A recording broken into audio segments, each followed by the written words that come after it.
Hey, what's up, guys? How we doing? Hopefully you can hear me okay. I've just been working through this with Jeff a lot. And then I got Wade here with me. Wade, what's up? What's going on? What's up? Can everybody hear Wade okay? Hello. Check 1 2. Check 1 2. Yep. Whiskey Astronomy, good to see you here. It's Olaf from Smoky Skies, NorCal. Smoke's no good. No good. Jazzwiz, man, we got the crew here. Look at this. Bill Nash. Bill, I thought your weekends were reserved for getting away from computers. No? Whatever makes you happy, man. Full moon. Oh, yeah. Yeah, full moon. Full moon, but that's all right. That's all right. We're still going to talk astronomy, and I'm going to pop the roof open. So, we'll see. That's fun to watch, at least. I haven't done it in such a long time because of the smoke in the air. I was terrified getting ash on the mirrors. Have you been putting your system outside, Wade? Yeah, we haven't had we've had a haziness, but not anything like y'all got over there. Yeah, well, I heard it was pretty bad out, like pretty much across the country for a while. Yeah, no, it's there's a little bit of haze, but nothing major here. So Yeah, what a mess, man. That was the worst night watching the fires creep up on Mount Wilson. yeah. That was hard to see. Oh, they saved it though. They saved it. That would have been absolutely devastating. Yeah. Let's see who else we got here. Frozen Yak, good to see you. We've got... Hey, Jeff, thank you for all the help. Jeff just made this happen. So we are on YouTube. We are... and that's why I put the chat here scrolling up above Wade's head there. It's because lots of messages from everyone. Most people here are streaming on Twitch, so if you're on YouTube or if you're on Facebook, you might want to jump over to twitch.tv/Clear Skies Network. Definitely subscribe to the channel if that's how it works. That's right, subscribe, right? They all have different things.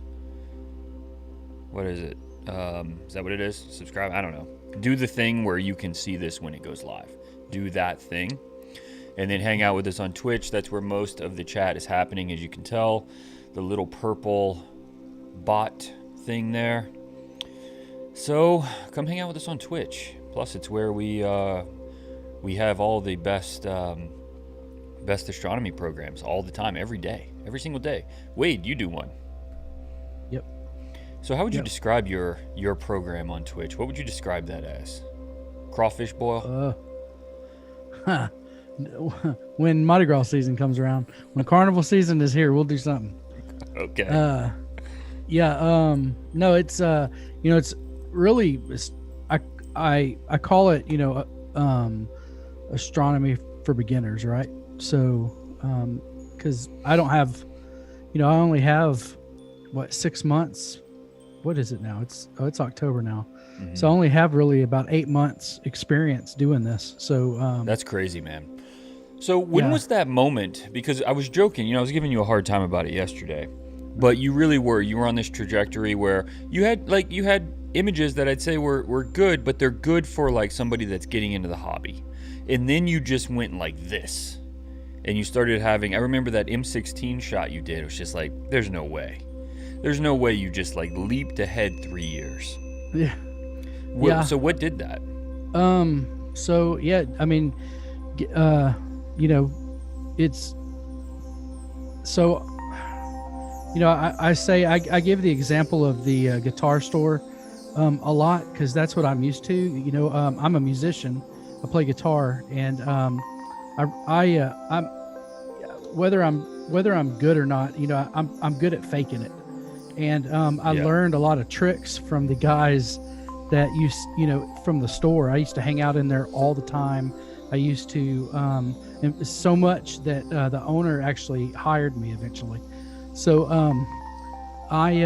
but that's, I was surrounded by it, and I could actually watch it happening. I could ask questions. I could talk to people, and it's so hard to get that today because everything has gone to the internet. And we get to watch YouTube videos. We get to go to forums and read blogs and stuff like that. But when you're out, when you're doing it, when you're actually doing it, you don't have we didn't have anyone that we could just ask questions right then. We couldn't we couldn't get immediate answers. It was so slow, it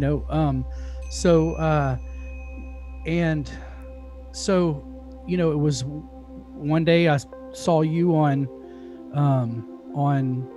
Instagram doing an Instagram live, and I asked a question and you actually answered it immediately. And it was a question that had been like bugging me, like one that had been like just kicking my pants. And I was like, oh, what, and then you, at the end of that, you were like, all right, we're going to be on Twitch tonight. And I was like, what is Twitch, and I had to go look it up, and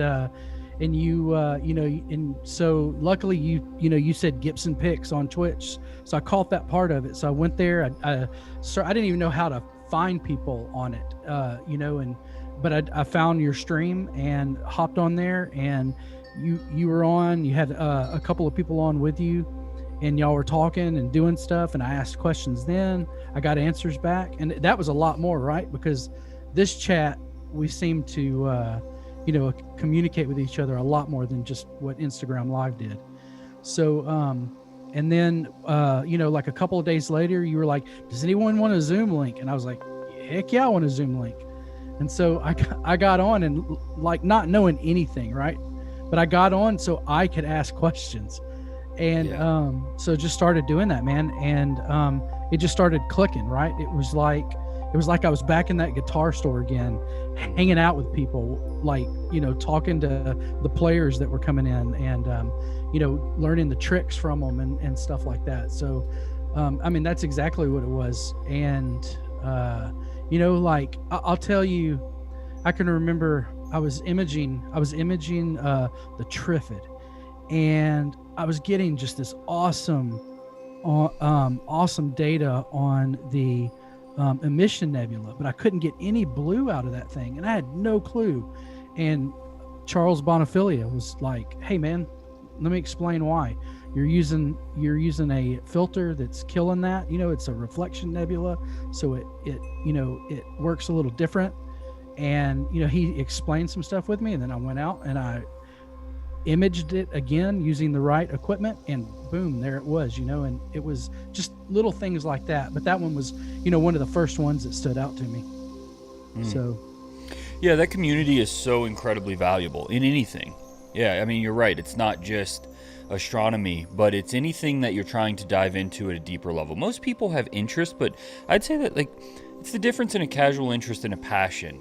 When you want to really get beyond a surface knowledge of something, or surface level ability on something, that community becomes invaluable, because you have to be able to not only lean on people for their expertise or experience, but you have to be able to lean on them to drive you forward. And there's like an accountability there when you have that, And so I see this in my friends group a lot, because I feel like, I look up to all of my friends. They do these incredible things. Like, it's impossible. I've brought Travis on here, or maybe that was just Instagram we did.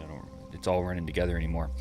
But you can't hang out with Travis Burke and not do something, because he's going to go do 10 things, and he's not going to sleep that night, and he's just go, that if you feel like, oh, well, I'm tired, I'm just going to call it, I'm not going to push myself tonight, I'm not going to go try to get the next image or whatever. It's like I'm letting everyone down here, Right. It's like people drive you forward. Right. And I think that community is really important. It's one of the things. So I come from the fitness realm. That was our first business, and I hated the training methodology of CrossFit. Still do. I don't like it. I don't think that it's the best in any sense, other than they are the masters of community development. They are the masters of community development. There are a million ways to train the human body better and prevent injuries, and be more successful in general. than whatever, next fad comes up of drinking coffee, eating bacon, and wearing tall socks to work out. Somehow that's going to help you advance. But, one thing that they do have that I do think is going to be very strong no matter what is, you go to CrossFit and you have unlimited potential for community development. I mean, everybody that gets in is in, and so you have all of this accountability every time you're there, and people show up, and half of it's just showing up, so I do think that there's a huge advantage to it just because of that. And so it's interesting how that works, but this is a complex hobby. Yep. Astrophotography is complex. You better have some questions, right? If you want to push it, you're going to have some questions. I still have a million questions a day, all this stuff. There's a lot. It's depthy. You can spend your life doing it and still not know everything. So that's what I love about it, though. Yeah, it's funny too because I'll be honest with you. I'm old now. I turned 40 this week, and I like my sleep, dude. I love my sleep now. I got me a nice Sattva mattress, man, and I love climbing into that thing. But we don't do that in this hobby. Yeah. We're up at 2 and 3 in the morning, man. I'm in here in my office sleeping on the couch just so I can keep an eye on the the guiding and a meridian flip. So that's one of those things about this community is we do kind of push each other, right? And there's times when I'm like, I don't know if I would have done it if it was just me, right? If it was just me doing this and just watching the 3 or 4 people on YouTube that I was watching, I don't know that I would would have even tried this hard. So so definitely the community helps.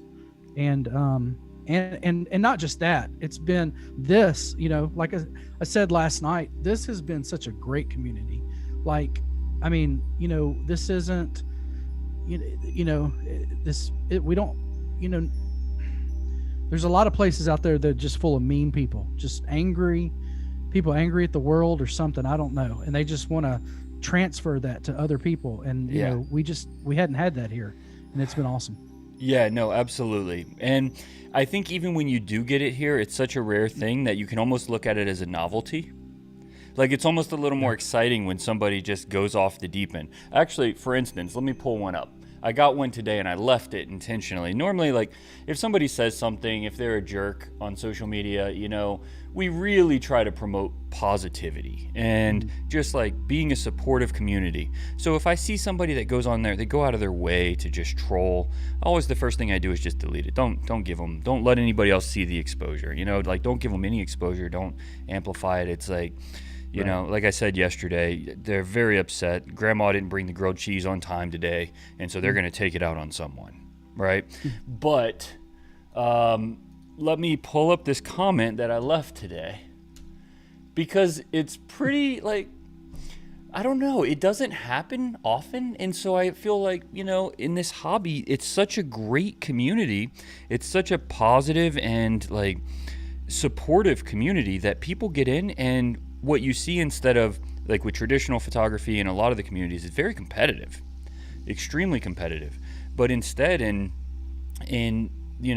this, you see a lot of, hey, here's everything I've learned over the last 15 years. Let me leapfrog you ahead, and you can do all of this in 15 months. And it took me 15 years because you can lean on my experience. And I love that. That's awesome. That's how it should be, but I do get these comments from time to time, and I see everybody. I'm not unique in that. Everybody gets these comments. But it's just because it never happens, you almost get to look at it and just laugh, right? So, Stardom Space. Dustin, what are you looking up at? Man, this is, I've got monitor here turned, so 2 monitors turned portrait, right? They're way up here, though, because it's on top of the 32-inch Wacom tablet so that I can draw on my images. I've got another camera coming that'll look over my shoulder, so when we process images together here, you can actually see exactly how it's done. And then this is my laptop screen. So when you see me lean all the way back in the chair and have to recline and, like, lay completely flat to look up, it's just because The monitors that I have over here are taco neck high. That's a precise measurement, actually. Taco neck height. So let me pull up this comment. We'll have fun with it. How do I get to this thing?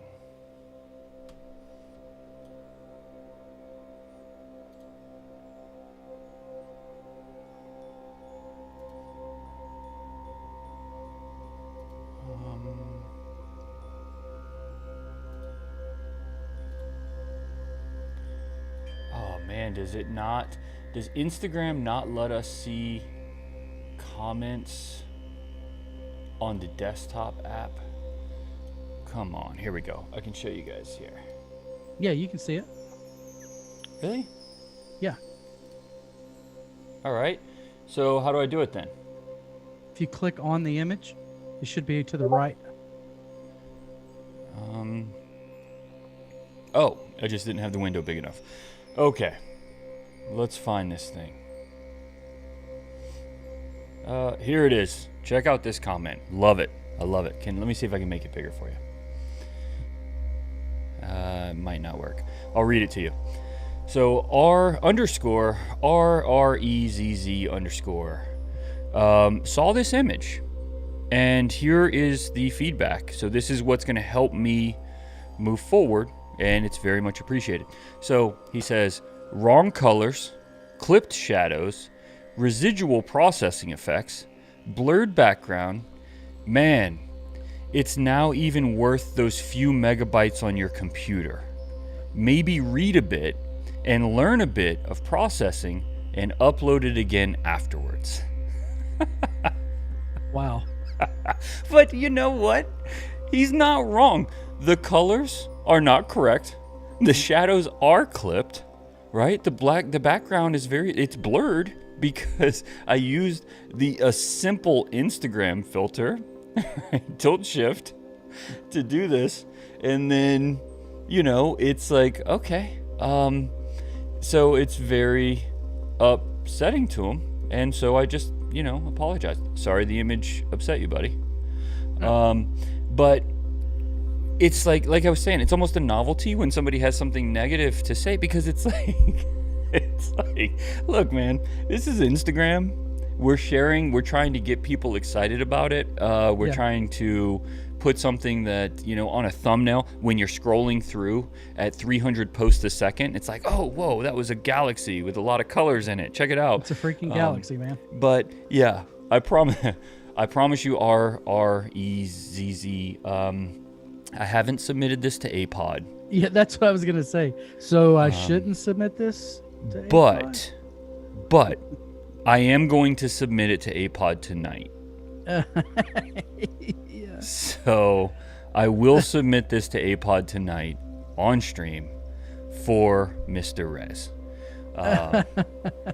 But I do think that it's just funny, man. I can't imagine going to somebody's page and thinking all right, so the assumption then, if you go to somebody's page and they put something out there, it's like you're at a show and tell event and somebody stands up and they're like, hey guys, I appreciate the audience. I appreciate that you're going to look at this. You've decided to follow me or whatever. And I'm just going to throw this out there and see what people think, whatever. I hope I did good. And so that's what I look at when somebody makes a post, whatever it is. It's like, okay, they were sharing a piece of their life or a piece of their work or art or whatever it is, an experience. But I never look at that and think, you know what? They want to share that with me? Okay, we're going to put them in their place right now. Right. You want to share that with me? Oh, hell no. Right.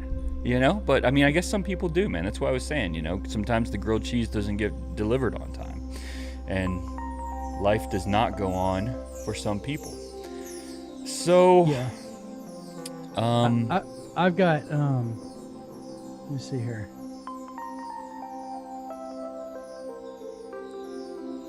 Can you see that? Yeah. So yeah, look at that image, man. Check this one out. So do you remember this? Do you remember the competition that we had?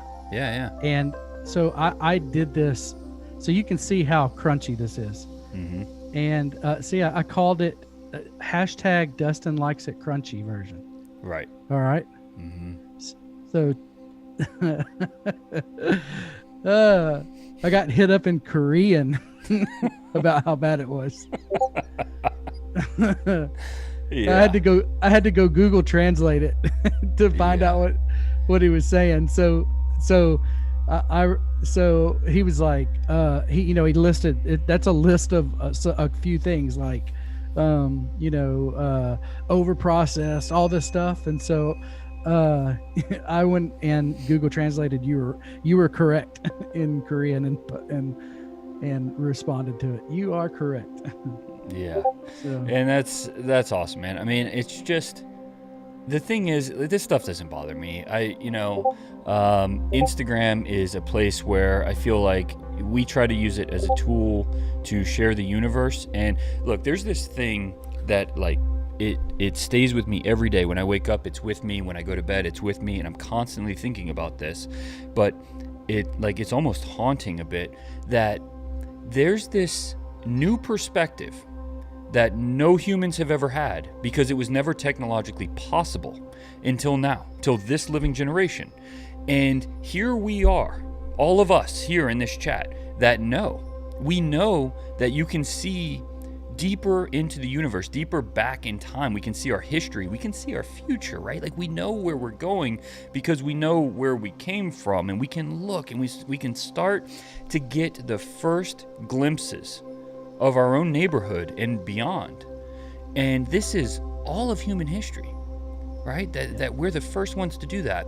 And so we have this responsibility of sharing this knowledge, right? We have this obligation then to find ways to let people know, like, hey, we don't have to be the next generation that didn't know or that didn't pursue that.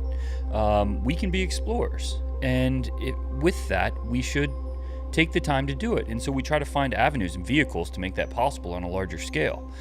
But that really pisses some people off. If the stars in one of your corner, if one of those stars in your corner is a little elongated, it's not worth sharing it with humanity. Yep. It's better just to not know. You know what I mean? Because, I don't know, whoever Rezi or whoever, the next one is going to be really upset. It's, in their opinion, it just seems like, all right, we could share this with all of humanity. We could find ways to leverage vehicles that exist and, aren't really doing a whole lot of great for humanity in general, other than keeping people in contact from high school that they lost touch with for a reason. And so instead, we can share, our entire universe with everybody. But only if the stars in the corners look good, and if you edit it to taste, seasoned to taste for Rezi. Yeah. Oh, I love it, man. I love it. It's got to be completely scientifically perfect, right? Yeah, that's it. I mean, none of it. But scientific data does not look pretty at all.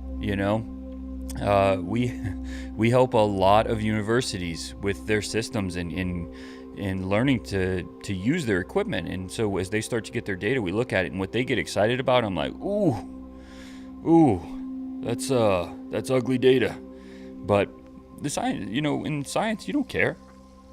You want to know what's where and how bright it is, and depending on what the project is, they just need the data, and they want it to be as raw as possible. And it's not meant to be pretty, and that's okay. But yeah, I love that we're all processing images for an aesthetic appeal and then getting mad at each other because it doesn't match our own aesthetic. Oh, man. Let's just support each other. I like this idea. Yep. I like this idea. Let's make sure that all the kids we meet are better than us at everything that we do, including astrophotography. Let's do that, and I think it's going to be better. Exactly. Yep. Anyway. I'm all for that, man. Anyway. So, yeah. Where to go from there? Let's take a look at the comments. I just missed just about all of them there.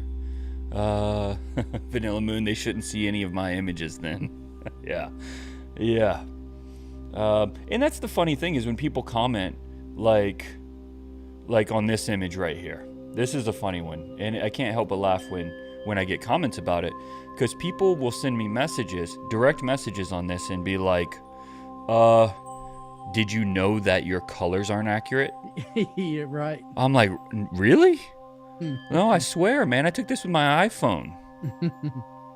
It was a quick snap, man. I was just walking by. It happened to be, it wasn't quite sundown yet, but it was getting close, and I just overhead snapped one. I just posted it. There's not even a filter on that. It is what it is, man. I think we can't worry about it. The thing is, though, I know some people do worry about it, and that's why I bring it up, is because I know it does. Like, I know it does bother some people, and it, it can hurt, especially if people are a little more sensitive to, like, hey, I put myself out there, and then somebody took the time to bash me for it. Right. It's like, man, we shouldn't have that, and we shouldn't really, as a community, tolerate people that want to bring other people down. But the wisdom in what Tinsercrat is throwing at us right now, haters gonna hate. That's the comment. Yep, you're probably right. You're probably right. One of the inevitable truths of the universe. You get to the end of the universe and you find this, like, tablet of all the rules that were always there and things that we just never were going to get beyond because they are the true laws of physics. And one of those is, number 3, haters gonna hate. Law of the universe, number 3. Frank Boker. Hey, good to see you here, Frank. Been a long time. Been a long time. Hope you guys are getting out to GMARS more than I am. I haven't been out there in forever. I'm missing my observatory. That's why you can see it sitting quietly there. I haven't opened the roof. That is it between that way. This is harder than it looks. That way. That's the observatory. That's the one with the plane wave in it, and I haven't opened it because I've been nervous about ash and other things getting on the mirror. Like I wouldn't, be able to get it off. So I haven't opened it, but I was thinking about just opening the roof tonight just to see if it's still rolling. What is it like? Do y'all still have ash down there right now? I don't. I haven't been up north. I know that Asteroid Hunters is saying up north it's pretty bad. Down here it's not terrible. San Diego. So yeah, I don't really know. I haven't been anywhere. I've honestly been super isolated here. This is like even the studio stuff. I have all this in my home now. It's not it's not at the office anymore. Yeah. You might want to clean the roof and stuff before you open it. Man, I don't know if you know where these things are, but they are in the Mojave Desert. And it is a little spicy out there right now, Jeff Horn. It's a little spicy out there. Going out there and doing work, that's a late November kind of gig. December.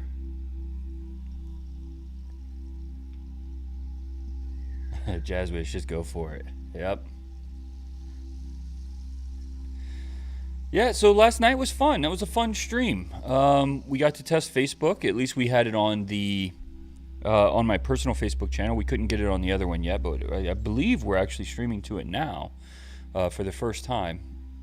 So I hope that that's working. But this is my first time really using this restreaming service. So I'm not sure exactly how it works, but to anybody that's new here on any of the platforms, it's good to have you here. And this is what we do is we run, well, at least when there's not ash in the air, we run this telescope and others and look at live astrophotography and process images together and just talk about space stuff, try to answer questions. So to that end, if anybody has any questions, throw them at us. If they're softball questions, throw them at me. If they're challenging, throw them at Wade. I am actually trying unsuccessfully to use SkyX to image the moon because you can't image anything else tonight. Oh yeah. Well, I want to open this roof. I don't know if anybody's out there, but I do know that I think Fraser opened up the Rasa roof last week. So I don't know. We can go for it. I mean, if it gets covered in ash, Frank, if a bunch of ash falls off the roof and lands on this telescope, you'll go out there and clean it, right? You like cleaning this stuff up in 115-degree weather? Here, I got something to show you. Bring this up. This is what this is my. This is where I image from. So that's I have the. Can you see that? You run 2 systems each night? Yeah, I have been lately. Wow. So I've been running the. I've had the Rasa out there, the Rasa 8, and the moon has just been killing me with it. But I put the Edge 9 1/4 back on for the Star Party for tomorrow night for Fraser's, and so I have that, and then I have the. Right now I have the Space Cat with the ASI Air, but I won I won 2 AR-102s and an eyepiece from Explore Scientific during their Star Parties. Wow. And so I got one of the AR-102s, and I have the Flattener will be here tomorrow for it. And then the other AR-102, they asked me if I wanted to just take store credit instead of getting 2 of them. Yeah. So I said, sure, let me do that. And then they had an open box Exos 2, which has a 28-pound capacity, one of their PMC mounts. Yeah. And I was like, I'll take that. So so I got a mount and a telescope and an eyepiece. But as you can see, this now the moon is out, right? But I mean, look at that sky. Look where eyepieces. That's why I'm not a visual, astronomer. Now, if I went to a Star Party in a dark sky site and people had a big daub sitting out there, I would absolutely love to look through it. But that ain't going to do nothing for you here. I mean, so that's a live view right now. That's a live view, and on the left side, that's the airport. So you can see the DFW airport. That's where I'm shooting next to. So yeah, that's a garbage sky right there, man. It's a dumpster sky. And all those images you see on my Instagram page are from right here. yeah, I just pulled one up. Look at this. It is it's unreal how far you've taken it and how quickly. It truly is incredible. And I think that's the way it can be, but it can be that way with a community, and really just being able to get the answers when you have the questions and be able to overcome those hurdles, because some of those hurdles, I mean, especially when I was getting into it, I didn't know what a mount was, so I built my own. Yeah. And I just built a little tracking mount with this little motor I had laying around that I put a daub on. And I didn't know what flexure was. I didn't know what any. So my first imaging scope was a daub. And then when I upgraded imaging scopes, I bought a bigger daub. Yeah. So I just had no idea, Right. But I think that's the way it is. I wish that, I could have gone and just been like, hey, what do I do with the community? I was using Cloudy Nights, and I don't know that was just a gigantic mistake. No, it was one of the biggest mistakes I've made. Yeah, it was a big one. Yeah, it was a big mistake. But there is a lot of good information there. It's just hard when you're a newcomer to the hobby to distinguish what's good information and what's not. Yep. Because people will say whatever they bought is the best thing to buy. And so a lot of people are like, man, you don't need that. Go to Costco and pick up, what they've got. Those are perfect for imaging. Right there on the box, you can see this beautiful image of Saturn. That's an imaging scope. They sell it at Costco, $40. You don't need anything else, And when you're new, like, all the arguments kind of carry the same weight, except for the ones that are clearly, obviously wrong. And so I ended up with Dobbs because I kept seeing a lot of people that were like, Dobbs are how you get the best bang for your buck with aperture, and aperture is king. I can't tell you how many times I saw that in quotes, like aperture is king in astronomy. And so I just thought I got to get a bigger telescope. No matter what, I've got to get a bigger telescope. And so I did. I bought a 20-inch Dob, used it once, and then sold it because I just realized this thing is never. Yeah. It was so shaky, just flexing all over the place. It just wasn't going to do it. So, yeah, it didn't do it. But I do have the systems in Texas just about ready to go. So we are going to have that one up and running again soon, which is awesome because that one is designed. So again, for anybody that's new here, we are building a network of observatories that are free to use for the public. We train people here on how to use them. And the one in Texas is going to be kind of our premier system. This is a big 17-inch CDK with 4 cameras on it. So it's a Radian CDK with 4 cameras on it, on an ME2, and then a wide field scope on top of it. So it's really kind of the best of all worlds, and the skies down there are incredible. So it's way down south, and really great skies. It's, a mile from McDonald Observatory. You've got a actual rotator that rotates through cameras, not just one single camera, right? Yeah, so it's kind of like a tertiary mirror. So, have you seen the videos of like the 1 meter telescopes from PlaneWave or any of those? They have a third mirror, and what happens is the mirror can move. It's just a diagonal essentially, right? Because it's not affecting the light curve. That's right.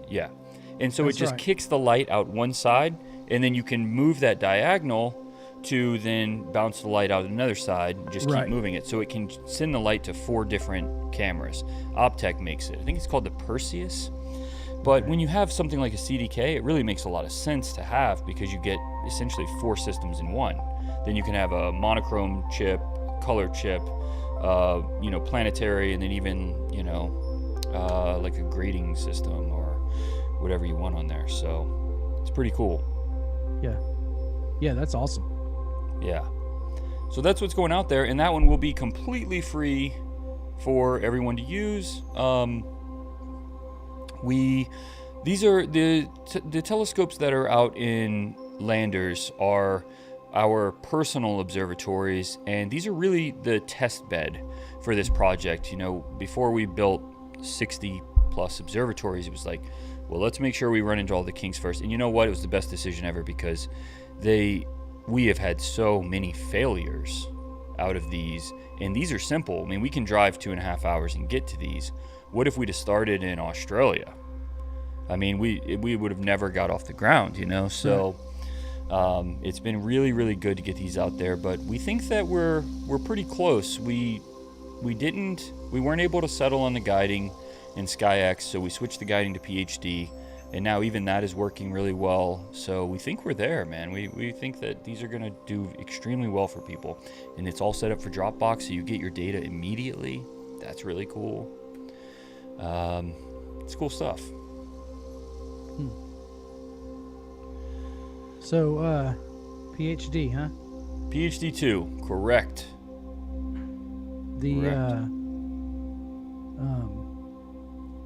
Yeah, that's, I mean, if you're, so so you said the SkyX, are you running them off Paramounts down there? Some of them, yeah.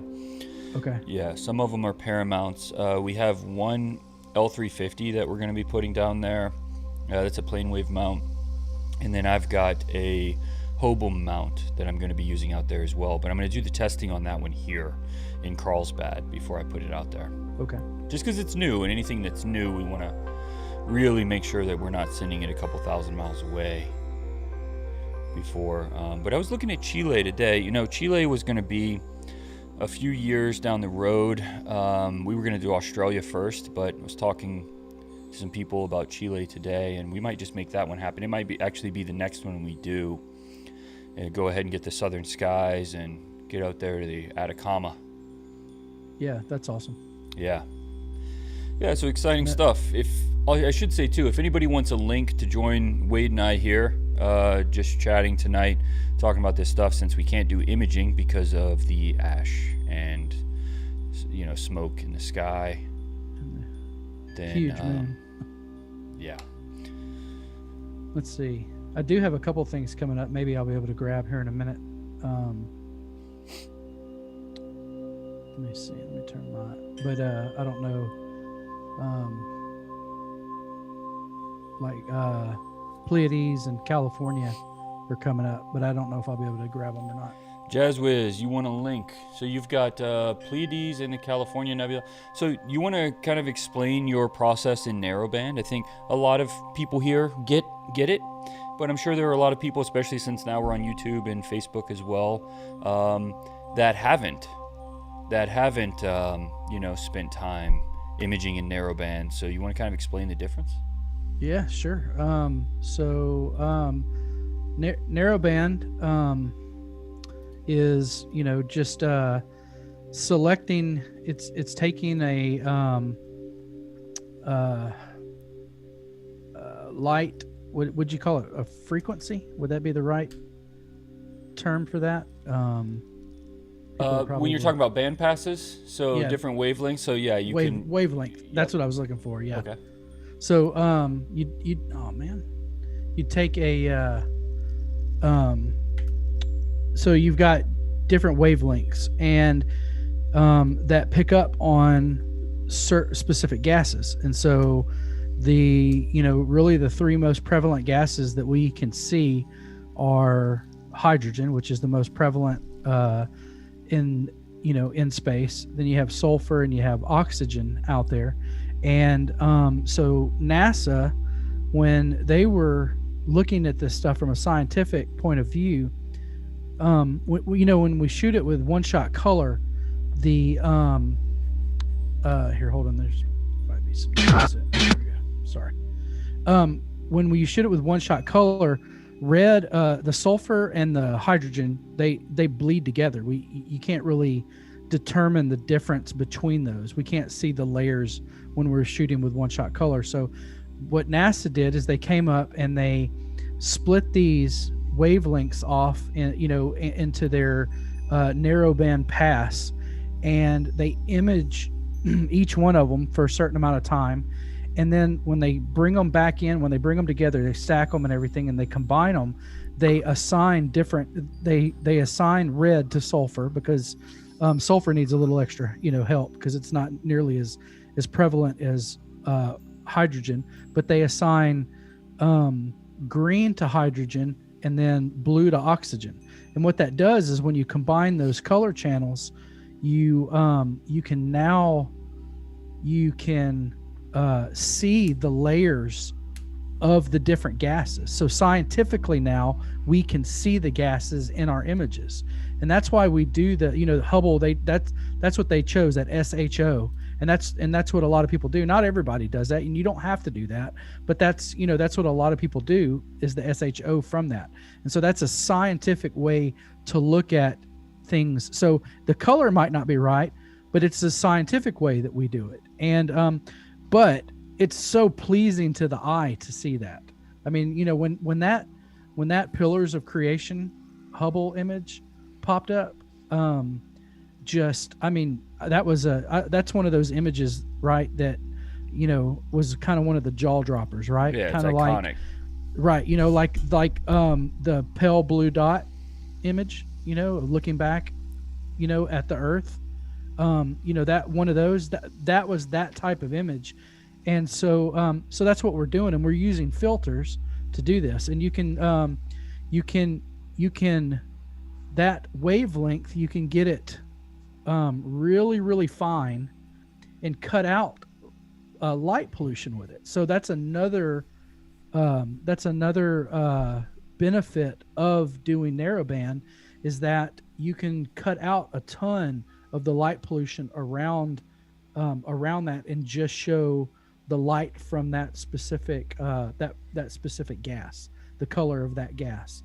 And so we'll shoot oxygen, or oxygen. We'll shoot a ton of oxygen, we'll shoot a ton of sulfur, we'll shoot a ton of hydrogen, and we'll stack each one of those all, and then we'll put those together. And so you have different filters with different, like you can get, right now I'm using the 7 nanometer filters, but I am, I'm one at a time because they're pretty expensive. But when you've used them, you understand why they're so worth it. But the Chroma 3 nanometers, I'll those are 3 nanometers instead of 7, and they just, I mean, I joke about it. They're kind of like the Triad Ultra of the SHO side, of the mono side, and I joke that they take light pollution to the woodshed, because they do, man. You can do some great, especially hydrogen. You can do some great imaging with the sun. I mean, not the sun, but with the moon, right? Sitting out. And I did a 21 night imaging run. It was 120 hours total, but I only got 106.3 hours of integration time in that. And there was a large full moon in part of that, and so I stayed with hydrogen and sulfur during that, and I waited on oxygen, because oxygen doesn't quite like that as much. But through that time I'm shooting through my light pollution that y'all saw just a second ago from where I'm at, and then I'm also shooting with this full moon next to me. And when you're shooting, use a mono, and that's another part of it. That's another aspect of it. Now you're using a mono camera to do this, and a mono camera has a much higher quantum efficiency than a color camera. And what that means is that photons, the light that we see, those photons, they are shining. They're moving through space, and they're coming and they're hitting that camera sensor. So they're going down that telescope, they're bouncing off a mirror or going through an optical, and they're hitting that sensor. And on that sensor there are a picture has pixels. Well, the sensor has a corresponding side to the pixels called a photosite, and that photosite is like a bucket, and it collects those photons. And so a color camera has a Bayer film across the top of it, and so each bucket, now each photosite, the light, it can only collect the light for the colors of it. And so they do red, green, and blue. Get to green because those the color cameras are all green for shooting cameras, shooting images here on Earth. And the sensors that are getting the clusters, they're being used. Some make Kodak makes them. I don't know Kodak makes them. And a lot of the sensors are the same sensors that in the DSLRs. So that's so now with a color camera, each light only what color it has. So if you're looking at red and blue, you're only getting a quarter of what's actually hitting the sensor. Light hitting the sensor, you're only in a quarter for red, blue, and and 2 quarters for green. One of them go down, it means it can't. So not collecting the light's hitting, only getting a portion of it's hitting. The mono bucket can collect all the light coming in. And so the quantum efficiency raises up with that. Then we slot the SO, or we use LRG and RD with it, and we use one at a time. And out of there, technically we're longer to get it, but we have a much higher quantum efficiency when we're using. So that I hope that makes sense and didn't confuse that. So the point to narrowband and mono shooting, and why it's so beneficial, and why I like using it. Plus, the first time you ever see, especially HA sub come in, mono when they come in, you're right. It's the most awesome image you've ever seen in your life. And as with and Diana and Sarah and we do, but we cover still on fast and quick, and you get like image hard that. So it looks like on my end. So I think I ran. That's great information. It looks like on my end things got a little bit choppy. You getting choppy for you guys too? Really bad here. Yeah, it's getting pretty bad on Monday. If I can get some stuff, see what the culprit is. Might have been Wade, the culprit. Yeah, you just being a Yeah, I had a Kim Kardashian moment. Hey guys doing? Good, I good. can do it. Gotta fix what is slowing down street thing. It looks like So- it's taking a plunge. Dustin, I'll tell you. I really think when you get your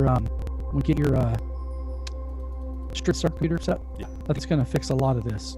Yeah, I think we'll. So right now, your processor, your processor is running OBS, and which is a lot for it, and it's trying to push internet traffic and everything else through it, and so that causes a lot of this. Yeah, basically what I did is I just went to Apple's website and just maxed it on all of like the the memory and everything. It was like, this will better than this laptop. The laptop can't do it, man. Can't do it. Yeah, Let me see. you're done.